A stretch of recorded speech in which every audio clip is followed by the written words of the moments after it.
Ifa! Sarap yung palakpakan. Kasi malayo pa, pero malayo pa rin. Yan.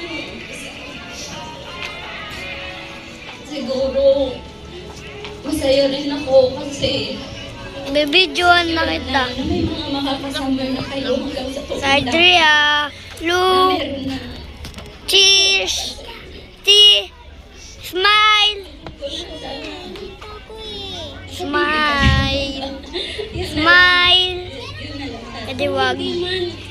Basta andyan kayo sa isa't isa. Aray, ay, okay mo kayo. Kasi, andyan naman sa luna. Buka ka dito?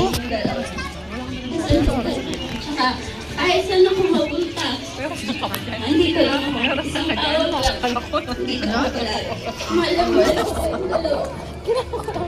Yun, palakpakan naman natin ang Andrea. Of course, last but not the least, one of the closest friend of the group, Mr. Joel Mendez. So, ito pala yun.